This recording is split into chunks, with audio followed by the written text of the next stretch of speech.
Hello, veterinary friends. Welcome to the Veterinary Life Coach Podcast. Today, I have a very special guest for you. His name is Dr. Danny Brassell. He's a recognized authority on leadership development, reading, motivation, and communication skills.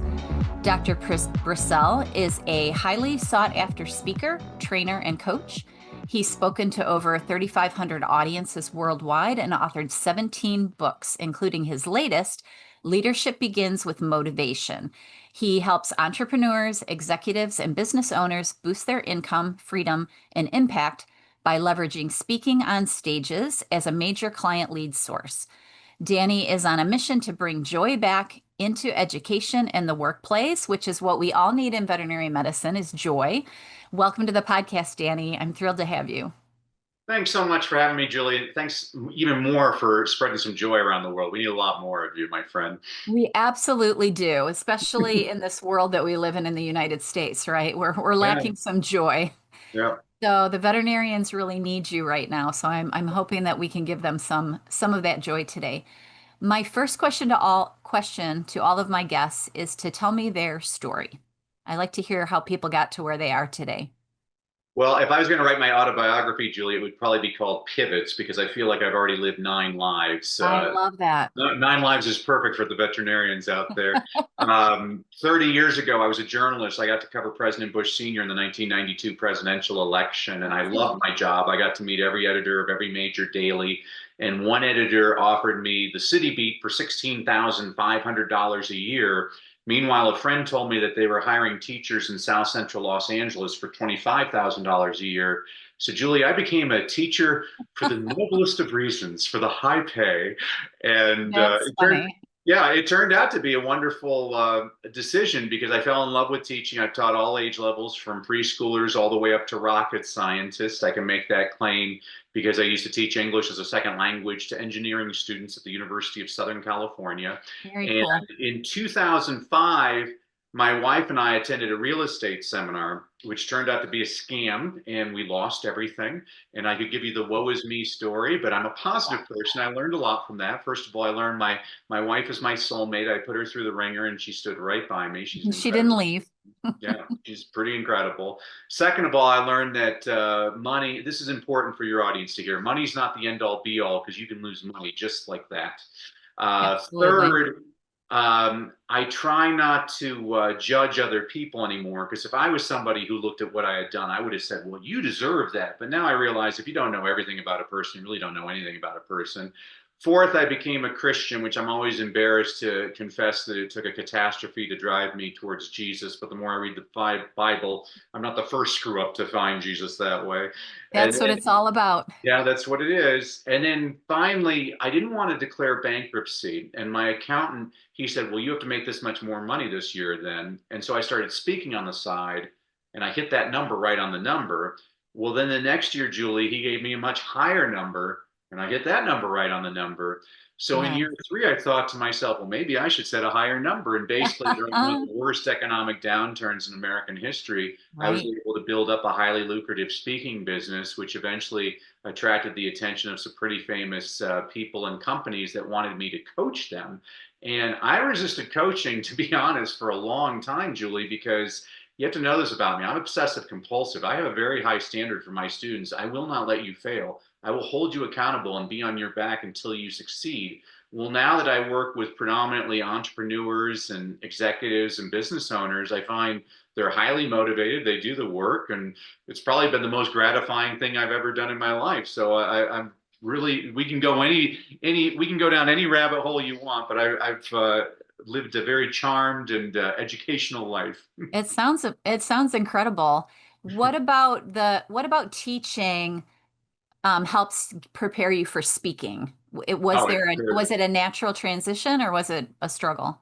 Oh my gosh. What I learned is what works with a 12th grader does not necessarily work with a kindergartner. But what Of works with a course. kindergartner works with all age levels. Kindergartners were my best audience because I learned they got about a 7 minute attention span. If I don't Mm. keep them engaged and they're off to sleep, and so they were the best breeding ground possible for me to become a much more effective speaker. Yeah, I would imagine standing in front of a room full of kindergartners is hard to keep their attention.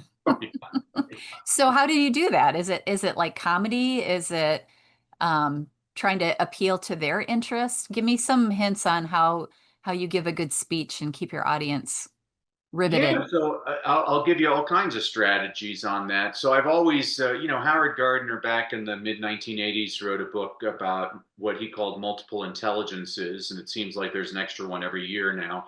But Mhm. it's really important to think about that when you're constructing a presentation, is that people view you in different ways. Some people they want to talk to the person next to them. Some people they want to sing. Some people want to draw. Some people are more analytical, and you need to give them facts and figures and things like that. And so, to me, a really well-crafted story, a well-crafted presentation addresses all of those needs. And if you can do that, you're gonna capture your audiences. What I'm always striving for in my clients is how can we maximize the number of people you're reaching. I mean, I'll have people say, "Hey, Danny, I got a standing ovation." I'm like, "That's great." I'll have other people say, "Danny, they think I'm a great speaker." I'm like, "Well, that's wonderful." But the only way I evaluate your effectiveness is how many people in your audience decide to take the next step with you. Now, it can be an unpaid next step, like subscribe to my podcast or book a complimentary call with me, or it can be a paid next step, like buy my product or invest in my coaching program. But this is where I'm looking for your effectiveness as a presenter. Is if I'm working with a politician, there's two different ways based on two different types of speeches to evaluate the politician. How many people are voting for you? That's one speech they're giving. Or how many people are donating to your campaign? That's another speech that you're giving. And let's look at the numbers. The numbers don't lie, and we need my quest is always to get those numbers as high as possible.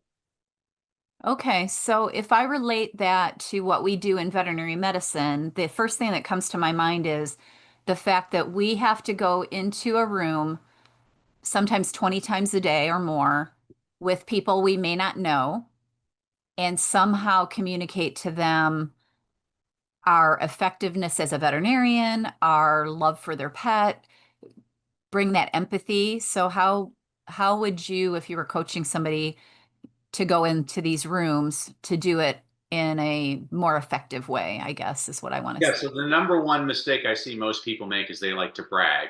Or, I mean, Okay. you're a doctor. Like, you love doctors have all their degrees behind them and everything. And I'm a big fan of Brene Brown, is a wonderful speaker. She talks about vulnerability, and I completely agree with her on this point. I always tell people stop sharing your successes, start sharing your failures, because not Mm, everybody in your audience has succeeded, but they've all failed. And the more you right. talk about your own failures, the more they're going to see themselves in you, especially as a veterinarian. You got to put yourself in the shoes of that person. Their pet is probably outside of and sometimes ahead of their loved ones, Yeah, humans. This sometimes might be the ahead. most important thing in their life, Right. this creature. And that the way you empathize is you talk about so I take people through a process, former teacher. So everything I do is it either rhymes or it's alliterative. And so it's called the 5 C's process, which means before we present, we have to have clarity. And then once we have clarity, then we have to connect with our audience, teach meaningful content, have a clear call to action, and finally have an emotional close. And so when you're connecting with your audience, and this is in the first couple of minutes meeting with that patient, you have to wrap former teacher. So RAP stands for you have to show your relatability, you have to demonstrate your authority, and most importantly, you have to give them the grand vision of your purpose. So how do we do that? Oh my goodness. I've had the exact same problem you've had. I'm just like you, authority, and I solved that problem. Purpose. And now I help people just like you so you don't have to suffer as I suffered. If you can do that with those patients, then they're going to be much more amenable to you. And because it's about them. One of my favorite stories was Winston Churchill's mother, Jenny, was a contemporary of Queen Victoria. She knew every famous person of the day. And a reporter asked her about the difference between Prime Minister Gladstone and Prime Minister Disraeli. Her response was incredible, Julie. She said, "Well, whenever I left a meeting with Prime Minister Gladstone, I left feeling like, wow, he is the most interesting person I have ever met. But whenever I left a meeting with Prime Minister Disraeli, I left feeling like, wow, I am the most interesting person he has ever met. What do you do to make the people around you feel important? When you can make them the important one, then you're going to have success. That's a really good tip because that's not always easy to do. Yeah. And the fact that you said share your failures, I think that's going to be difficult from the standpoint of, we have to be a little bit careful we're not Yeah, sharing our medical failures, right? Because then we're no longer the authority. But I understand what you're saying. Veterinarians are very kind of perfectionistic. of course. And a lot of the people that I coach have a really hard time when they fail. And so if we can teach them how to handle that, and maybe you can speak on that a little bit as how to handle the failures, I think it would be a lot easier for them to relate when they're in the exam room, not necessarily to share their medical failures, but Yeah. to actually Oh, be I've lost three humble dogs and this week. Yeah, don't worry. I've yeah, lost. yeah, yeah. You can't say that. Yeah, you can't say that for sure. But just kind of, being understanding with yourself, so then you are more relatable, I think, in a lot of ways. Yeah, so what intrigued me about your podcast, Julie, is one of my favorite clients that I coach. He's a horse veterinarian, and he's just come so far. And what I've kind of cheated because I've learned a lot about veterinarians through him because we're putting together his presentations. And I'm like, Yeah, holy cow. I mean, the suicide rate among veterinarians, I'm like, what is going on? There's just right. high level of stress, and how Yes. many of these businesses are failing because they have nobody to guide. I mean, you go to veterinarian school, but you don't learn, you're not necessarily going to business school. How do I run And a practice? leadership and Yeah, all the it's a things. totally different Right. thing. And yeah, so it's given me a lot of empathy for them. And with him, again, I don't ever give the names of my clients, so I'm going to change his name. He's from Puerto Rico, so we're going to call him Mario. And Mario, he has a very thick accent, and he knew in order. He's now created a whole collective of about 20 different veterinary clinics, and he guides them because he knows the loops. He's really good with veterinarian Nice. students because he's like, they're not teaching you this. And so we Right. created this entire collective, but he needed to make, in order to attract these people, he had to present to them. And he was terrified of speaking. He's very self-conscious of his accent. And I said, so here's a strategy for everybody in your audience. Take your perceived weakness and turn it into your strength. And so the best people to watch on this are comedians. If you watch Kevin Hart, Kevin Hart is a short black guy. So what does he do? He tells a lot of jokes about being a short black guy. Jim Right. Gaffigan's a big fat white guy. So what does he do? He tells a lot of jokes about being a big fat white guy. Right. By taking that perceived weakness. Actually, I mean, you're from the Detroit area, so the movie 8 Mile with Eminem, the end of that movie is fascinating to me. I actually watch it again and again because, and I'm going to establish how white I am here. I don't know what you call it. Eminem has to have a rap off with this black guy. And Eminem is a white guy, and all of his buddies like, oh man, he's gonna diss you because your mom lives in a trailer, and he slept with your girl, and you on welfare. And so what does Eminem do? He gets on stage first, and he looks at the guy. He's like, you gonna say that my mom lives in a trailer, that we on welfare, that you slept with my girl? And the black guy doesn't know what to say because he just took away all the All ammunition. of this material. Absolutely. And so this is what an effective speaker is doing all the time, is taking that stuff away. Put yourself in the shoe. Hey, what you want to do when you're crafting a presentation is, I always say, well, figure out what are the top three objections people have. Oh, it's really expensive. I love Oh, that. yeah. Yeah, veterinary medicine is very expensive. You know what's even more expensive? Losing someone that you could have saved, losing a Ooh. pet that you could have saved. Yeah. Yeah. Like, reframe it. Get them thinking Or in a yeah, different way. or coming back the second time or the third time, then it costs even more. Yeah, I could see that you could use that pretty easily. Absolutely. I mean, when I was a kid, I remember it was a print ad for Jiffy Lube, and there's this greasy mechanic, with his wrench, and they're selling oil changes, and he said, "You can pay me a little now or a lot later." And this is, veterinary medicine is just like medicine for humans. At this point, I'm like, why are we not investing the money in preventative measures rather than waiting for the problem to occur? There's nothing Right. worse than that.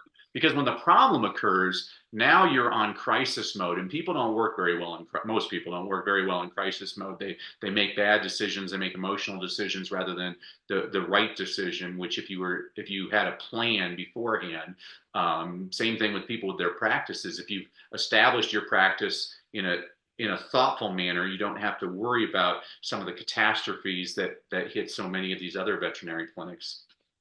Right. Yeah. So what about what advice would you give to introverts in the same kind of scenario? Because many of us, I'm not an introvert.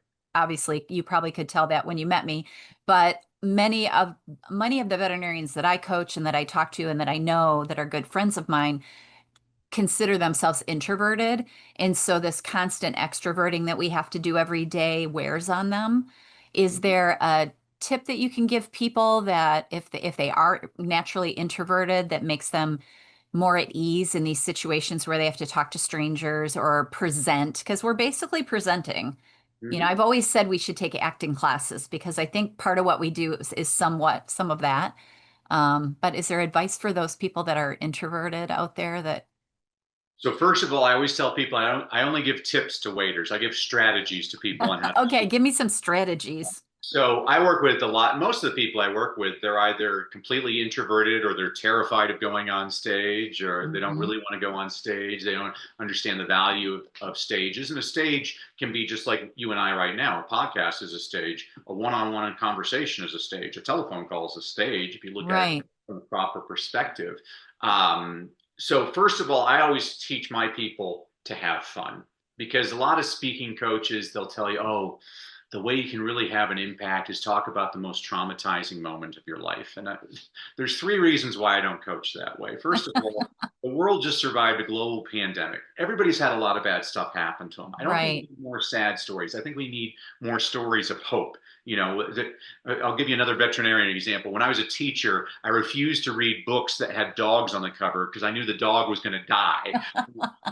Yeah, You they know, frequently do, right? they do all the. I mean, where the red fern grows, and Old Yeller. I mean, it was funny because my uncle Bob, my cousin Diane, she graduated top of her class from Columbia Law School, but she didn't find out until recently that Old Yeller dies because when my uncle Bob used to read the story to her when they take the scene where Oh they take her to, no. he'd always say, "And they lived happily ever after." He never read the ending, which Oh was my great. God. That's funny. I think I was making a point here. Oh, okay. So first of all, I don't like those sad stories. Second of all, what I teach clients to do is I call it you're going to create your well-crafted story. When I covered the president, he would call it his stump speech. Superhero movies call it the origin story. You can call it peanut butter and jelly. It doesn't matter what you call it. This is a presentation that you're going to deliver again and again. That you're going to become so confident it's going to flow off your tongue like the Pledge of Allegiance or the Lord's Prayer. Do you really want to tell a sad story again and again? The worst moment of your, I mean, I have a friend, his daughter was killed in a school shooting. He's delivered that presentation over 1,000 times. Oh, You got to be a lot stronger than me to talk about the worst day of your life. I have no right. idea how he does that. And And keep reliving third, it. and this is where people get angry with me. I have one objective when I'm on a stage. I want you to leave feeling better than when you came in. I want you laughing, smiling, happy. I think there's something admirable about that as an objective. I Sure. believe that people tell you the same sad story again and again. By the 20th time they're telling that story, now those are crocodile tears, and now you're being manipulative. And I'm not saying it's not an effective sales strategy. It's actually a very effective sales strategy. But I Right. personally don't want to have to take a shower when I get off stage because I just manipulated my audience. There are Yeah, ethical it ways to get people to want to do feels business. kind of icky. Yeah, let me give you one of the first things I do with, well, I'll talk about. So I have a woman I was working with the other day, Kathy, and Kathy's like, Danny, nothing's interesting as ever happens to me. I have no stories. Well, first of all, that's a lie. Everybody has lots of stories, and I'll give you a great exercise right after this. But second of all, if you look at, and you and I are both into leadership and personal development. If you look at one of the most successful personal development books of all time, it's called Think and Grow Rich by Napoleon Hill, in Good which he book. shares no personal stories. What he did is he interviewed all these millionaires and shows all of their stories. So if nothing else, heck, I read All Creatures Great and Small. James Herriot has a zillion great stories in there. Use his stories. James Herriot's a Yeah. pretty good storyteller. I'd find other people if you feel like your stories aren't good enough. But I'll give you an exercise to get people to stop thinking that way. So later on, you can do this, Julie. Everybody listening can do this. I want you to sit in a comfortable chair with a pen and paper, libation of choice, and for an hour, I just want you to write down every story that's ever happened to you. And I don't mean the entire story, I just mean triggers, like the time I locked myself out of the car in front of Costco, Mm, the time dad spilt mustard on his tie at that fancy restaurant. You'll find in an hour you can come up with hundreds of stories like this. So that's the first sure. part of the exercise. The second part of the exercise is then I want you to think about what's this story really about? Oh, this is a story about dealing with grief. Oh, this is a story about never giving up. Oh, this is a story about overcoming the odds. And on my computer, I literally have hundreds of folders with tens of thousands of stories. So when I'm putting together a presentation, I'm very intentional about that. I'm figuring out what kind of story do I need here? Oh, I need a story that lifts people up, that shows them the power of loyalty, of friendship. Oh, I Hmm. need a story here. Yeah, I'll give you an example. I was working with a woman a couple of months ago, Diane. And so Diane, she's a nutrition expert. She had these intestinal problems growing up, and nobody could ever solve them. And she came up with her own program that helps people with these intestinal problems. And so she used to end her presentation. She has a 90-day program that she offers for 1997, and she wasn't converting. And I said, it's because you're ending on the call to action. This is a big mistake. A lot of people do that. And you have to understand there's two types of people in every audience. I'm going to be stereotypical and call them the old married couple. You got Joe Friday and you got Julia Roberts. So Joe Friday is usually the husband. He's sitting there with his arms crossed, like, how much is this going to cost? What do I got to do? How long is it going to take? And a very clear call to action makes sure to answer all of those questions for Joe Friday. But if you end on Joe Friday, you're ignoring the wife, Julia Roberts. Julia Roberts, she doesn't care about all those details. She just wants to feel good. I listen to Julie's podcast because it makes me feel good. I learn things all the time. I feel like she's my sister. I just learn all the time. And so you need to make sure to address both the logical and the emotional, which every veterinarian is dealing with every patient. You can figure this out pretty quickly. Do they want Absolutely. to, Yeah. yeah, There's a do they lot of want to know? emotion, but there's logic there too, right? Yeah, absolutely. And so Diane, this nutritionist, I said, well, what do you want your audience to do? She's like, I want them to buy the product. I'm like, of course you want them to buy your program, but what do you want them to really understand? And she said, well, I want them to understand they can't do this on their own. I'm like, oh, so you need to hire an expert story. And she's like, what's that? I'm like, I'll give you an example. So many years ago, my wife and I, we had theater tickets. And so we were dressed to the nines, driving to the theater when we got a flat tire. My wife said, well, I'll call AAA. I'm like, you don't have to call AAA. I'm a man. I can fix a flat tire. So I opened up the trunk and I got the spare tire, and then I got the pumper thingy, and then I got the thing that's The like a pumper jack. thingy. Yeah. And then I started trying to undo the nuts on the tire. 27 minutes later, I have grease all over myself. I have not fixed this flat tire. My wife is shaking her head like I could have done so much better than this guy for a husband. Well, unbeknownst to me, she had called AAA. This tow truck shows up, and this 17-year-old punk hops out of the tow truck and he changes my flat tire in 3 minutes flat. You know, I think there are times in life when all of us think we can do it on our own. But if you want to save time, you want to save money, and you want to save a whole lot of headache and embarrassment, you hire an expert. Right. Every single Great veterinarian story. in your audience is an expert. They know a heck of a lot more about being a veterinarian than any dog owner, any cat owner, any fish Right. owner, any pet owner. They don't have your training and your background. They might think so. As a matter of fact, those are the fun ones, the ones that think they know it all. Yeah. I Those always are the like, challenging ones. yeah, well, John, I like the John Wooden quote. John Wooden, the UCLA basketball coach, he said, "It's the things you learn after you know it all that matter the most." Yes, that's a There's a good lot of quote. wisdom. Yeah, I it's great. love that. Well, that's a good, I mean, that is very good advice because that happens a lot, right? We Of try to course. do things that we're not qualified to do, and we could just call, like, phone a friend. Yeah. Yeah, I love that. Well, So, I mean, and most people don't understand. I mean, my wife, my sister has three dogs. It's like her own little kennel every time I go there, and the dogs are amazing. I'm not even really a pet person, but you either are or you aren't. well, it's weird because I say I'm not a pet person, but I actually kind of am. Like she made me dog sit for a week, and I just kind of fell in love with her dogs because without an alarm clock, they were amazing. They woke up they barked exactly at 7 a.m. because that's when they're fed, and they barked at Exactly. Yeah. exactly 6 p.m. because that's when they're. I was like, man, that's amazing. It And is. they all had their own little routines, and I really fell in love with one of her dogs because the dog really took care of my mother when she was ill. Oh, Um, and I was going to go. Oh, but so it's because of Liz that I've learned a lot of. I'm like, wow, you have to pay for all these bills for them. But what I learned from her is because she had a dog pass, and the reason the dog passed was she hadn't taken care of him right. She's like, well, I only had to take him to the veterinarian once. And the veterinarian's like, well, that's why there's a problem. that's the problem. and but a lot of people don't know that. And so Right. kind of all the veterinarians in your audience, this is something that to understand that they're all teachers. You have to teach a lot of these people the proper care. This is the proper, I mean, it's like a lot of people don't get their teeth cleaned. I'm like, well, you're going to cause problem. I had a roommate, and he's like, I've never had to go to the dentist, and then I went to the dentist, and they found 28 problems. Like they found 28 problems because you never go to the dentist. You Right. know, same thing with a veterinarian. You need to be taking care of your pet if you care about your pet. Yeah, proactive, right? That's what we need. Absolutely. So tell me a little bit about this book. This is your latest book. It said in the bio that you've written 17. Is that true? No, I'm up to 19, and 20 and 21 are coming out in the next 2 months. Oh, good So gravy. How do you do that?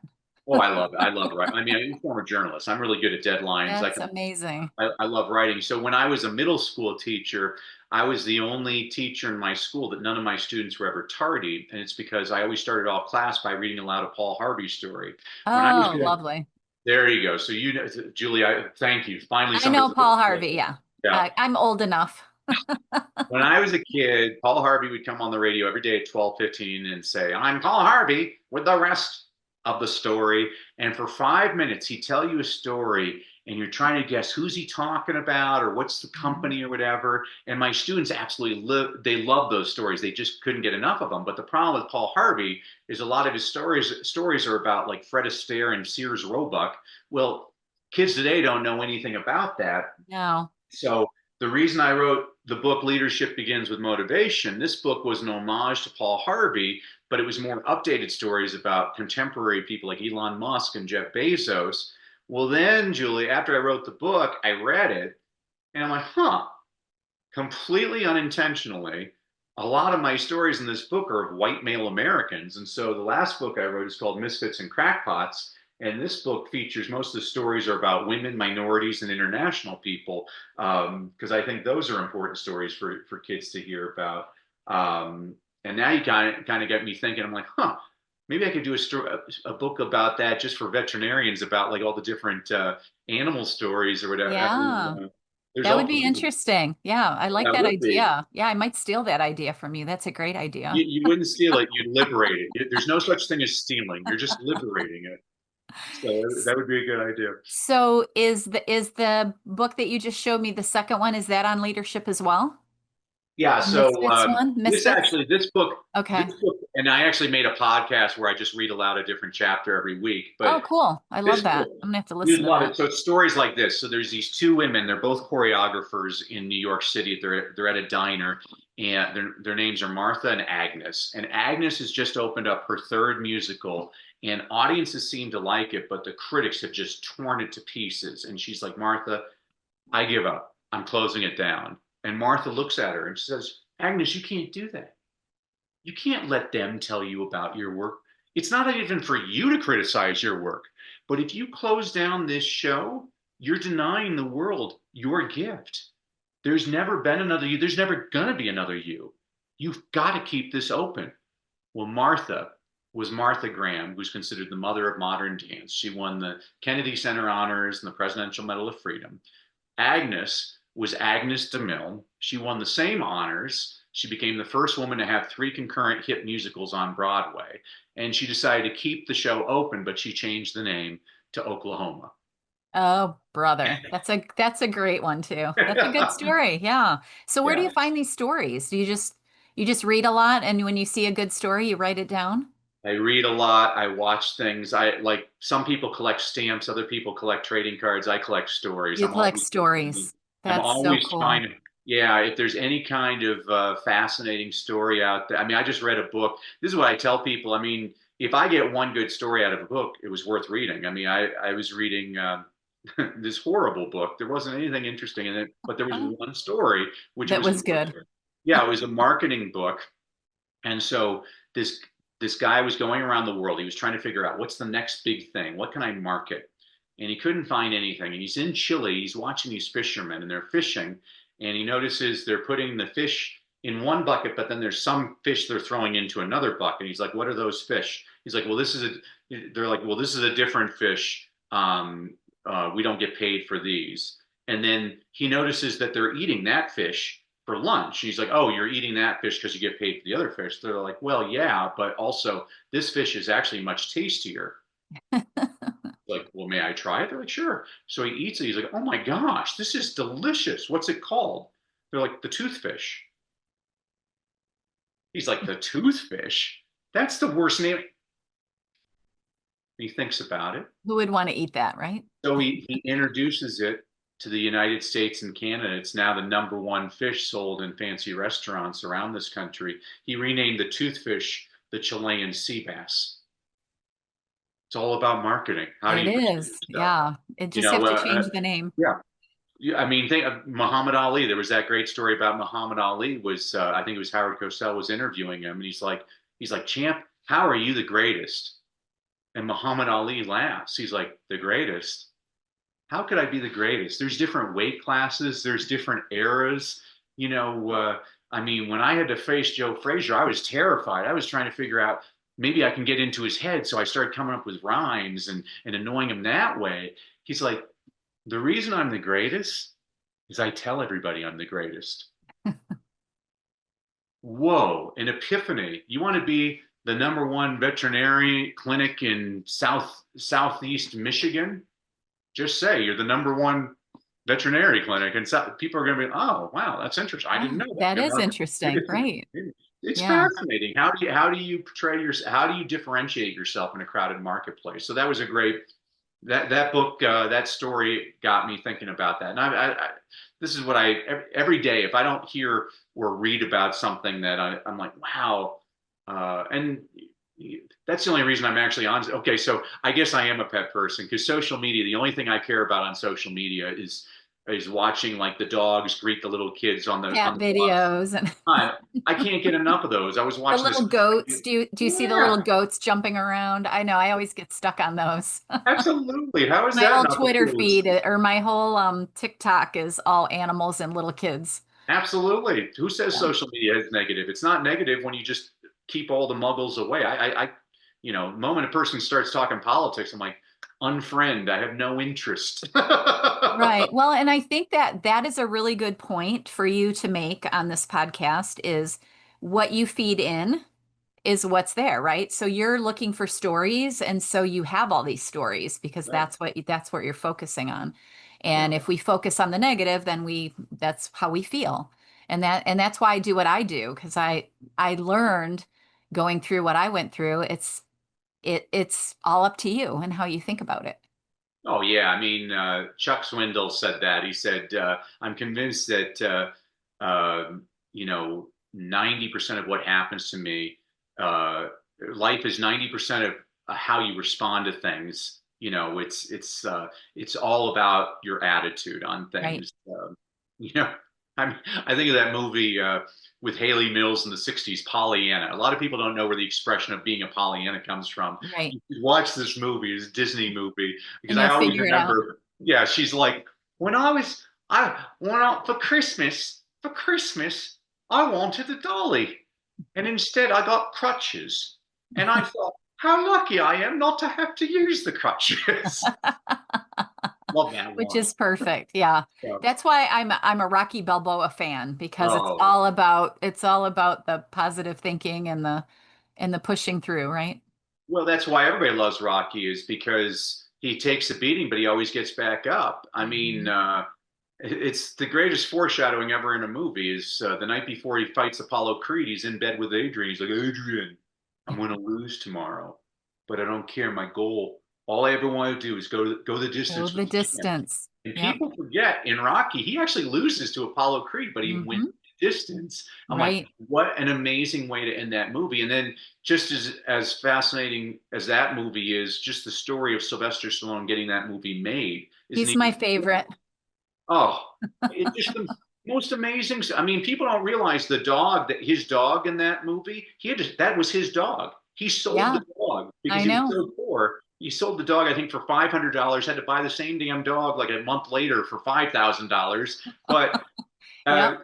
it's a fascinating. Whenever somebody's like, "Oh, Sylvester Stallone's a stupid actor," I'm like, "What are you talking about?" No, he's His my favorite. story, one of the most inspiring things Mhm. I've ever. I just think he's fascinating. I Yep. love. You're absolutely. I mean, these are the stories I'm always watching. Is what is it that you said it? One of my mentors, a guy named Keith Harrell, he used to say, most people say garbage in, garbage out. He's like, that's not right. Garbage in, garbage stays. Right. So why don't you? I always tell the kids, I'm like, you are what you eat, and you are what you read. So eat healthy things and fill your mind with positive things that lift you up. That's why I was watching a show on TV last week. It was horrible. It was called The News, and I'm like, I don't need to watch that. That's stupid. I need to watch I It Love is Lucy. stupid. It's terrible. It's horrible. I know. It's horrible. Don't It's watch the designed. news, Yeah, it's people. all same thing with social media. It's designed to get an emotional reaction out of you, Mhm. and so you have to be very intentional about that Yes. and say, hey, I'm going to surround myself with positivity. One of my mentors, Charlie Tremendous Jones, used to say, you're the same today as you will be in 5 years, except for two things: the people you meet and the books you read. So make sure you surround yourself with people that lift you up. And make sure you read things that are positive. The reason I listen to your podcast. I mean, I always learn. I'm not even a veterinarian. I learn. It's very positive. It's leadership driven. And again, what a successful business person is doing is this might not be my business, but how do I apply this concept to my business? And if you're always Yes. thinking that way, that's where the growth takes place. Well, that's why I like to have so many different people in different jobs on the podcast because I think it all applies. It's all life skills and, how you just build a better life, how you feed your mind better, become a better leader, become a better person. So I'm excited. So is there anything before we finish that I didn't ask you or that you want to talk about so we don't run out of time? Is there Well, any? as a thank you, Julie, to you and everybody for having to listen to me for the podcast. I No, wanted it's to give it's everybody. enjoyable. I would I keep want. going. Well, I thank you for that. I wanted to give everybody a free resource. So if you go to Oh, awesome. freestoryguide.com, guide like a tour guide, freestoryguide.com, I'm going to give everybody their own well-crafted story blueprint. What this is the actual process I take my clients through on how you can create your well-crafted story. What this does for you is it takes away the guesswork on why am I putting this here and where do I put it? And what this means for you is the peace of mind that you have the power to create presentations that convert audiences into actual clients. You can get that at freestoryguide.com. And Julia, again, I'm so grateful that you had me on today, and I completely agree with you. It's great to have people. I'm a big fan of diversity. I think one of the biggest problems I see in society is people are surrounding themselves with like-minded individuals. I'm like, that's so Yeah, stifling. You need to be around people that are different. I mean, if right. all of us were the same, COVID would have killed us. But we're Yeah, all different, and you need to be around people that you don't necessarily have to agree with other people, but you do have to learn how to be respectful and listen. I've never said anything that was more meaningful to me than what I've heard from others, and they've taught me. right. Listen, and listen more and talk less, right? Right. Do you want to show the books again before we wrap up Hi, Tell Jimmy. people where to find them. Are they on Oh, Amazon? Where do I'm they sure order if, them? I'm sure if you go to freestoryguide.com, it'll put you on some email list for the rest of your life. But Oh, so okay. So we'll get on your you, email list. Okay, that's yeah, perfect. So yeah, you that's can where to get me. find you if people want to learn more about you. And if you have any questions or you want me to get a hold of Danny, go ahead and send them to me too. And I'm sure I can track them down and get some answers. You can be my pimp, Julie. It sounds great. I love it. All right. Any last words before we wrap it up? Well, so I'll wrap up the way I always wrapped up, whether I was teaching my little ones or my older ones, as they left my classroom for the day. They always had to hear the same refrain. I said, "Remember, kids, education is valuable, but execution is priceless. Knowledge is not power. Only applied knowledge is power. Knowing what the right thing to do and doing the right thing are two very different things. Let's go out, do the right thing, and make this world a better place." Oh wow, that's great. I love it. I read that in that book. It's in that Leadership Begins with Motivation book, part of that Okay, at least. I good. remember that. It like I was like, "Hey, I think I read that." Very nice. Thank you so much. So everybody, this is Dr. Danny Brassell. Did I say it correctly? You did. Thank you. And I really appreciate you being here. It was lots of fun. It went by really fast. Thank you, Julie, and God bless. All right. Have a beautiful week, everyone. Bye.